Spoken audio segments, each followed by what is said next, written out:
March next month ಅಂತ್ಯದಲ್ಲಿ ನಮ್ಮ counselling ಪ್ರಕ್ರಿಯೆಯನ್ನು ಶುರು ಮಾಡ್ತೀವಿ. ನಾವು ರೌಂಡ್ ವಾರು ನಾವು ಮಾಡ್ತೀವಿ. ಸಂಪೂರ್ಣ ನಿಮಗೆ ಮಾಹಿತಿಯನ್ನು ನಾವು ವೆಬ್ಸೈಟ್ ಮೂಲಕ ಕೊಡ್ತೀವಿ.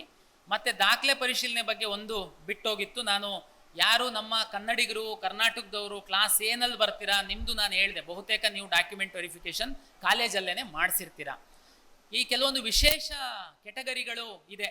ಉದಾಹರಣೆಗೆ NCCಯಲ್ಲಿ ಅಚೀವ್ಮೆಂಟ್ ಮಾಡಿರುವಂಥವ್ರು, ಸ್ಪೋರ್ಟ್ಸು, ಸ್ಕೌಟ್ಸ್ ಆ್ಯಂಡ್ ಗೈಡ್ಸಲ್ಲಿ ಇರುವಂಥವ್ರು, ಈ ಡಿಫೆನ್ಸಿನ ಮಕ್ಕಳು, ಎಕ್ಸ್ ಸರ್ವಿಸ್ ಮೆನ್ದು ಮಕ್ಕಳು, ಇವ್ರುಗಳಿಗೆಲ್ಲ ಒಂದಷ್ಟು ಸೀಟನ್ನು ರಿಸರ್ವೇಷನ್ ಮಾಡ್ತೀವಿ.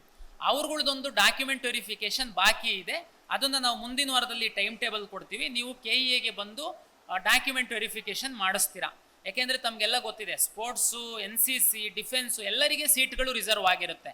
ಅದು ಬೇಕು ಅಂತಂದರೆ ಅವರು ಆ ಕೆಟಗರಿನಲ್ಲಿ ಬರ್ತಾರ ಅನ್ನುವಂಥದ್ದನ್ನು ವೆರಿಫಿಕೇಷನ್ ಮಾಡಿಸ್ಬೇಕು. ಇದಲ್ಲದೆ ಕರ್ನಾಟಕ ರಾಜ್ಯ ಸರ್ಕಾರ ಗಡಿನಾಡು ಕನ್ನಡಿಗರು, ಹೊರನಾಡು ಕನ್ನಡಿಗರು ಮತ್ತು ತಂದೆ ತಾಯಿ ಕನ್ನಡಿಗರಾಗಿದ್ದು ಇವತ್ತು ಅವರು ದೇಶದ ಬೇರೆ ಬೇರೆ ಭಾಗದಲ್ಲಿ ಹೋಗಿ ಸೆಟ್ಲ್ ಆಗಿರುವಂಥವರಿಗೆ ಸಹ ಒಂದಷ್ಟು ಸೀಟ್ಗಳು, ನಾವು ಕನ್ನಡಿಗರು ಅಂತಲೇ ಅವ್ರನ್ನ ನಾವು ಟ್ರೀಟ್ ಮಾಡುವಂತಹ ವ್ಯವಸ್ಥೆ ಇದೆ. ಅದಕ್ಕೆ ಅವರ ದಾಖಲೆಗಳನ್ನು ನಾವು ಪರಿಶೀಲನೆ ಮಾಡಬೇಕು. ಅದು ಕ್ಲಾಸ್ B ಇಂದ ಸುಮಾರು Z ತನಕ ಬೇರೆ ಬೇರೆ ಕ್ಲಾಸ್ಗಳಿದೆ. ಅವರಿಗೆಲ್ಲರಿಗೂ ನಾವು ಈಗಾಗಲೇ ಒಂದು ಪೋರ್ಟಲ್ ಓಪನ್ ಮಾಡಿದ್ದೀವಿ ಅಪಾಯಿಂಟ್ಮೆಂಟ್ ತಗೊಳೋದಕ್ಕೋಸ್ಕರ. 5ನೇ ತಾರೀಕಿಂದ ನಾವು ಅವರಿಗೆ ಅಪಾಯಿಂಟ್ಮೆಂಟ್ ಕೊಡ್ತಾ ಇದ್ದೀವಿ. ಪ್ರತಿ ದಿವಸ 1,000 ವಿದ್ಯಾರ್ಥಿಗಳಿಗೆ ಅಪಾಯಿಂಟ್ಮೆಂಟ್ ಕೊಡ್ತೀವಿ. ತಾವು ನಮ್ಮ ಲಾಗಿನ್ ಆಗಿಬಿಟ್ಟು ನಮ್ಮ KEA ವೆಬ್ಸೈಟಲ್ಲಿ ತಮಗೆ ಕನ್ವೀನಿಯೆಂಟ್ ಇರುವಂತಹ ಡೇಟಲ್ಲಿ ತಾವು ಅಪಾಯಿಂಟ್ಮೆಂಟ್ ಬುಕ್ ಮಾಡ್ಕೊಂಡು, ಅಪಾಯಿಂಟ್ಮೆಂಟ್ ಬುಕ್ ಆಗ್ತಿದ್ದಂಗೆ ಏನೇನು ದಾಖಲೆ ತರಬೇಕು ಅಂತೇಳಿ ಅದರಲ್ಲೇ ಬಂದುಬಿಡುತ್ತೆ.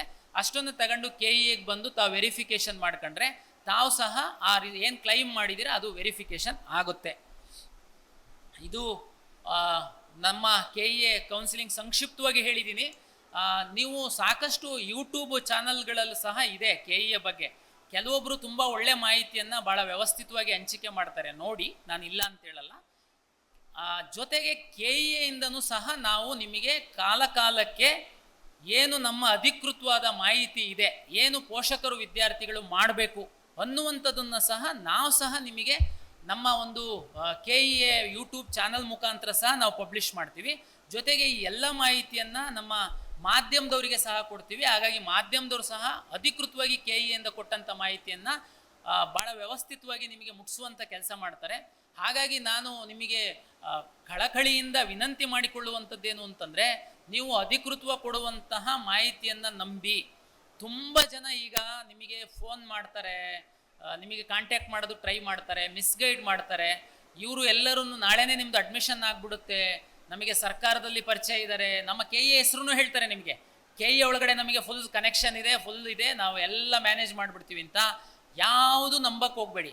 ಯಾಕೆ ನೀವು ಅಂತಂದರೆ, ನೀವು ಪ್ರತಿ ರೌಂಡಲ್ಲಿ ನಾವೇನು ಸೀಟ್ ಅಲಾಟ್ ಮಾಡ್ತೀವಲ್ವಾ, ಉದಾಹರಣೆಗೆ ಮೆಡಿಕಲ್ಗೆ ಬರೋಣ. ತಮ್ಗೆ ಗೊತ್ತು, ತುಂಬ ಮೆಡಿಕಲ್ಲು ಕಾಸ್ಟ್ಲಿ ಇದೆ. ಮೆಡಿಕಲ್ಲು ಯಾವ ವಿದ್ಯಾರ್ಥಿದು ಏನು ಹೆಸರಿದೆ, ನೀಟ್ ರ್ಯಾಂಕ್ ಏನಿದೆ, ಅವನದು ರಿಸರ್ವೇಷನ್ ಏನಿದೆ, ಯಾವ ಕಾಲೇಜಿಗೆ ಅವನ ಸೀಟ್ ಅಲಾಟ್ ಆಗಿದೆ ಅನ್ನುವಂಥದ್ದು ಪ್ರತಿ ರೌಂಡಲ್ಲಿ ನಾವು ವಿತ್ ನೇಮ್ ಪಬ್ಲಿಷ್ ಮಾಡ್ತೀವಿ. ಉಳಿದಂತೆ ಇಂಜಿನಿಯರಿಂಗು, ವೆಟರ್ನರಿ, ಆರ್ಟಿಕಲ್ಚರು, ಫಾರೆಸ್ಟ್ರಿಗೆಲ್ಲ ಕಾಲೇಜ್ ವಾರು, ಕೋರ್ಸ್ ವಾರು ಕಟ್ ಆಫ್ ಮಾರ್ಕ್ಸನ್ನು, ಕಟ್ ಆಫ್ ರ್ಯಾಂಕನ್ನು ಪಬ್ಲಿಷ್ ಮಾಡ್ತೀವಿ. ನಿಮಗೆ ಇನ್ನೇನು ಬೇಕು? ತುಂಬ ಸಿಂಪಲ್ ಅಲ್ಲ. ನೀವು ಫಸ್ಟ್ ರೌಂಡಲ್ಲಿ ನೀವು ನೋಡಿಬಿಟ್ರೆ ನಿಮ್ಮ ರ್ಯಾಂಕ್ಗಿಂತನೂ ಕಡಿಮೆ ಇರೋರಿಗೆ ನೀವು ಹಾಕಿದ ಆಪ್ಷನ್ ಸಿಕ್ಕಿದೆಯಾ ಇಲ್ವೋ ಗೊತ್ತಾಗ್ಬಿಡುತ್ತೆ, ಮೋಸ ಆಗಿದೆಯಾ ಆಗಿಲ್ವೋ ಗೊತ್ತಾಗ್ಬಿಡುತ್ತೆ. ಇಷ್ಟು ಟ್ರಾನ್ಸ್ಪರೆಂಟಾಗಿ ನಾವು ಮಾಡ್ತೀವಿ. ಹಾಗಾಗಿ ನೀವು ಮಧ್ಯವರ್ತಿಗಳನ್ನ ಇವ್ರನ್ನ ನಂಬೋದಕ್ಕೆ ಹೋಗಬೇಡಿ. ಭಾಳ ಪಾರದರ್ಶಕವಾಗಿ ನಾವು ಸೀಟನ್ನು ಅಲಾಟ್ ಮಾಡ್ತೀವಿ.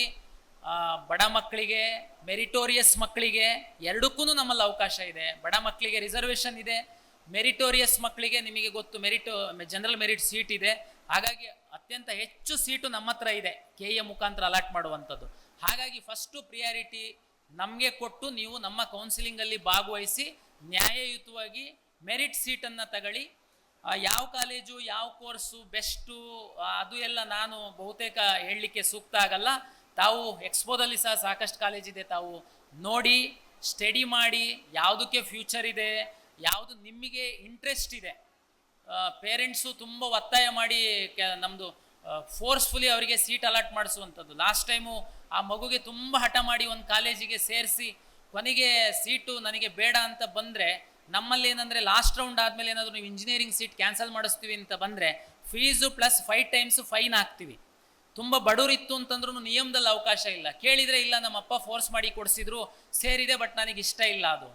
ಹಾಗಾಗಿ ಮಕ್ಕಳು ಪೂರ್ತಿ ಮಕ್ಕಳನ್ನೇ ಡಿಸೈಡ್ ಮಾಡ್ತಾರೆ ಅಂತಲೂ ನಾನು ಹೇಳಲ್ಲ, ಯಾಕೆಂದರೆ ನೀವು ತುಂಬ ಅನುಭವ ಇರುವಂಥ ಜ್ಞಾನಿಗಳೇನಾಗಿರಲ್ಲ. ಹಾಗಾಗಿ ತಂದೆ ತಾಯಿ ಮಗು ಇಂಟ್ರೆಸ್ಟನ್ನು ಗಣನೆಗೆ ತೆಗೆದುಕೊಂಡು ಮಗು ಜೊತೆ ಕೂತು ಅವರ ಮಗುನ ಭವಿಷ್ಯದ ದೃಷ್ಟಿಯಿಂದ ಒಂದು ಕೋರ್ಸನ್ನು, ಕಾಲೇಜನ್ನು ಆಯ್ಕೆ ಮಾಡಿ ನಿಮಗೆ ಖಂಡಿತ ಒಳ್ಳೆಯದಾಗುತ್ತೆ. ನಾವು ನಿಮ್ಮೊಟ್ಟಿಗಿದ್ದೀವಿ, ಪ್ರತಿ ಹಂತದಲ್ಲಿ ತಮಗೆ ಮಾಹಿತಿಯನ್ನು ಕೊಡ್ತೀವಿ ಅಂತ ಹೇಳ್ತಾ, ನಿಮ್ಮ ನೇರವಾಗಿ ಪೋಷಕರು ಮತ್ತು ವಿದ್ಯಾರ್ಥಿಗಳಿಗೆ ಕೆಇಯ ಒಂದು ಕರ್ನಾಟಕ ಪರೀಕ್ಷಾ ಪ್ರಾಧಿಕಾರದ ಕೌನ್ಸಿಲಿಂಗ್ ಪ್ರಕ್ರಿಯೆಯ ಕುರಿತು ಸಂಕ್ಷಿಪ್ತವಾಗಿ ಹೇಳುವಂಥದ್ದಕ್ಕೆ ಒಂದು ವೇದಿಕೆಯನ್ನು ಒದಗಿಸಿಕೊಟ್ಟಂತಹ ಪಬ್ಲಿಕ್ ಟಿವಿಗೆ ನಾನು ಪ್ರಾಧಿಕಾರದ ವತಿಯಿಂದ ಅಭಿನಂದನೆಗಳನ್ನು ಸಲ್ಲಿಸುತ್ತಾ, ಅವಕಾಶಕ್ಕಾಗಿ ಮತ್ತೊಮ್ಮೆ ತಮಗೆ ಹಾಗೂ ಪಬ್ಲಿಕ್ ಟಿವಿಗೆ ಅಭಿನಂದನೆಗಳನ್ನು ಸಲ್ಲಿಸಿ ನನ್ನ ಮಾತನ್ನು ಮುಕ್ತಾಯಗೊಳಿಸ್ತೀನಿ. ಧನ್ಯವಾದಗಳು.